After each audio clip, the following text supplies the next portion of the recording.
ഞാൻ Ajith Kumar, Thrikkakara school of engineering പ്രൊഫസറാണ്. എനിക്കൊരു കഥ പറയാനുണ്ട്. സോറി, കഥയല്ല, ഒരു റിയൽ ലൈഫ് ഇൻസിഡൻറ്റ്. 2009 മാർച്ചിൽ നടന്നത്.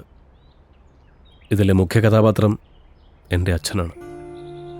റിട്ടയർഡ് മുൻസിഫ് CS ഗോവിന്ദപിള്ള, കുട്ടനാട്ടുകാരനായ 78 വയസ്സുകാരനായ എൻ്റെ അച്ഛൻ. ഈ സംഭവം നടക്കുന്നത് ബാംഗ്ലൂരാണ്. എൻ്റെ അനിയൻ്റെ പുതിയ ഫ്ലാറ്റിൻ്റെ പാലുകാച്ചിന് പോയതാണ് അച്ഛനും അമ്മയും. അച്ഛൻ്റെ ശിഥിലമായ ഓർമ്മകളിൽ നിന്നും ഞങ്ങൾ മനസ്സിലാക്കിയ സംഭവങ്ങൾ ഇങ്ങനെയാണ്. അതെ, ഞാനൊന്ന് മെഡിക്കൽ ഷോപ്പ് വരെ പോയിട്ട് വരാം. നീ ആ വീടിന്റെ അഡ്വാൻസിന്റെ ബാക്കി മേടിച്ചോ? അതേ, പിന്നെ വാങ്ങിച്ചോളാം അച്ഛാ. അത് ഈ പറച്ചിലേ ഉണ്ടാവുള്ളൂ. 4000 ഉറുപ്പ്യ എന്താ അത്ര നിസ്സാരാണോ? മുൻപ് വാടകയ്ക്ക് താമസിച്ച JP നഗറിലെ ഫ്ലാറ്റിൻ്റെ ഉടമ അഡ്വാൻസിൻ്റെ ബാക്കി കുറച്ച് നൽകാനുണ്ടായിരുന്നു. അനിയനത് വാങ്ങാൻ അത്ര ഉത്സാഹം കാണിക്കുന്നില്ല എന്നത് നാട്ടപ്പുറത്തുകാരനായ അച്ഛനെ അലട്ടിയിട്ടുണ്ടാവണം. മരുന്ന് വാങ്ങിക്കഴിഞ്ഞ് അഡ്വാൻസിൻ്റെ ബാക്കി വാങ്ങി വരാമെന്ന് അച്ഛൻ തീരുമാനിച്ചു. മറ്റു പല പഴയ തലമുറയിലെ ആളുകളെയും പോലെ അച്ഛനും മൊബൈൽ ഫോൺ ഉപയോഗിച്ചിരുന്നില്ല. ഈ നഗരം ഒരു മഹാസാഗരമാണെന്ന് അച്ഛനപ്പോൾ ഓർത്തു ആവും.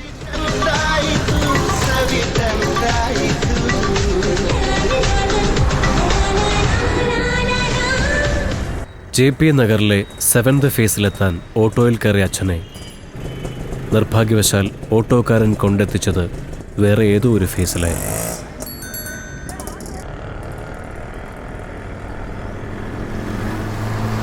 അച്ഛന് വഴി തെറ്റുകയായിരുന്നു.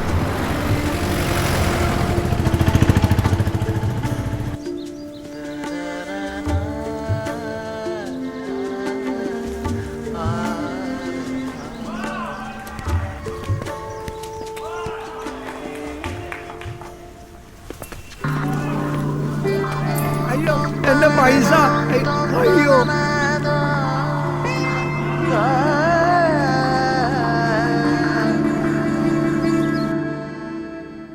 അച്ഛൻ പോയിട്ട് വന്നില്ലേ?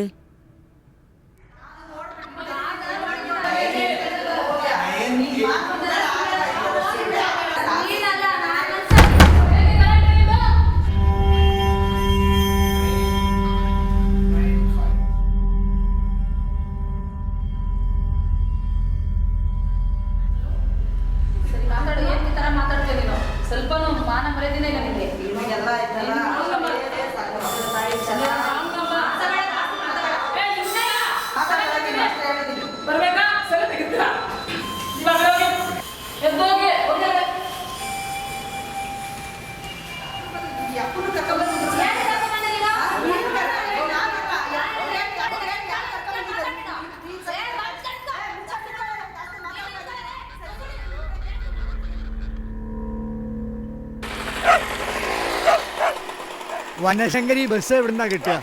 വനശങ്കരി ബസ് സ്റ്റോപ്പ് എവിടെയാ? ಬನಶಂಕರಿನ ತುಂಬ ದೂರ ಅದು. ಈಗ ಒಂದು ಕೆಲಸ ಮಾಡಿ, ರೈಟ್ಗೆ ಹೋಗ್ಬಿಟ್ಟು ನೀವು ತಿರ್ಗಾ ಅಲ್ಲಿಂದ ಲೆಫ್ಟ್ಗೆ ಹೋಗಿ. ಅಲ್ಲೊಂದು ಪಾರ್ಕ್ ಸಿಗ್ತದೆ. ಪಾರ್ಕಿಂದ ಲೆಫ್ಟ್ ಕಟ್ ಮಾಡಿದ್ರೆ ಅಲ್ಲಿ ಬಸ್ ಸ್ಟ್ಯಾಂಡ್ ಸಿಗ್ತದೆ. ಅಲ್ಲಿಂದ ಬಸ್ ಬಂದು ನೀವು ಎತ್ಕೊಂಡು ಹೋಗ್ಬೋದು. ಹಾಂ, ಓಕೆ. അതല്ല അമ്മ പ്രശ്നം. അച്ഛന് ഫോൺ നമ്പറൊന്നും തീരെ ഓർമ്മയില്ല.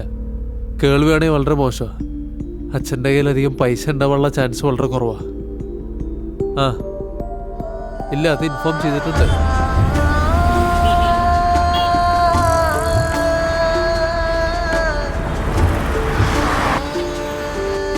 Mister Suresh? Yes sir, please.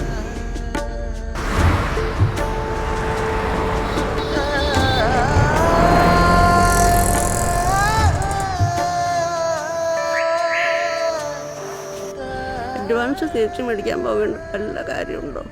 Suresh വാങ്ങിക്കൊള്ളുമല്ലോ.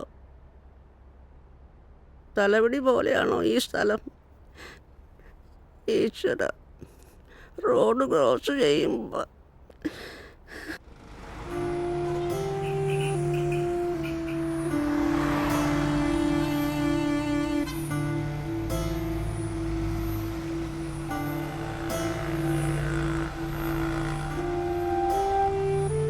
ഇല്ല, ഞാൻ JP നഗറിലെ ശർമാജിയുടെ കൂടെ പോയിട്ട് വന്നാ. ഇല്ല, അവിടെ ചെന്നിട്ടില്ല പുള്ളി. എന്തായാലും എൻ്റെ നമ്പർ ഓർമ്മിച്ചിരിക്കാൻ വഴിയില്ല അച്ഛൻ. ചേട്ടൻ നമ്പറിൽ എന്തായാലും വിളിക്കും. ശരി ഏട്ടാ, ശരി.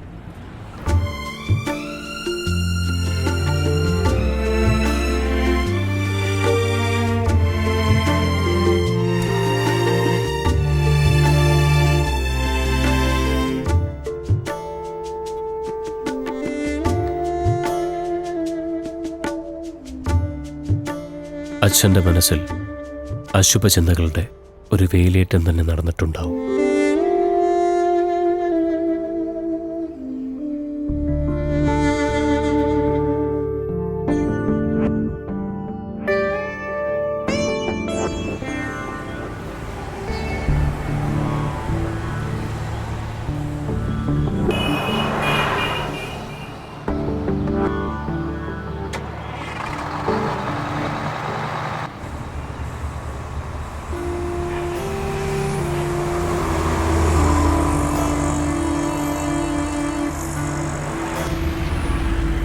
ബനശങ്കേരിയിലെ മകന്റെ വീട് തേടിയുള്ള യാത്ര അച്ഛനെ കൂടുതൽ കൂടുതൽ ദൂരത്തേക്ക് കൊണ്ടുപോയി.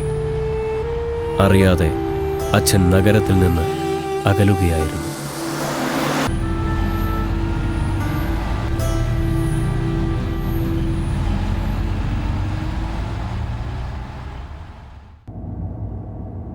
രണ്ടാം ദിവസമായപ്പോഴേക്കും അനിയൻ വല്ലാതെ പരിഭ്രമിച്ചു. ഒഫീഷ്യൽ കാരണങ്ങളാൽ വിദേശത്തായിരുന്ന എന്നെ അവൻ നിരന്തരം ഫോണിൽ വിളിച്ചുകൊണ്ടിരുന്നു.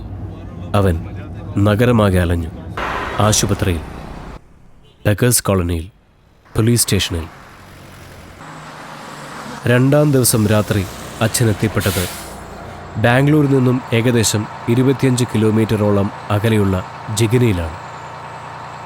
അച്ഛൻ കയറിയ ഏതോ വണ്ടിയുടെ അവസാന സ്റ്റോപ്പ്.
ഈ വാച്ച് ഒന്ന് വിറ്റ് തരാമോ?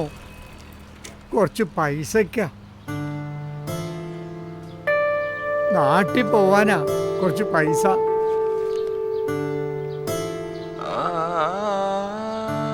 ഗോവിന്ദപിള്ളയാണോ? CS ഗോവിന്ദപിള്ള?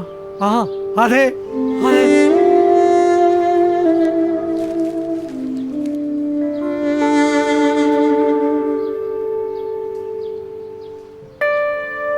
സുരേഷ് എന്റെ മോനാ, എന്റെ മോൻ. ഒരു പത്രക്കുറിപ്പിലൂടെ നഗരത്തിൽ എന്നേക്കുമായി നഷ്ടപ്പെട്ടു പോകുമായിരുന്ന അച്ഛനെ ഞങ്ങൾക്ക് തിരിച്ചു കിട്ടി.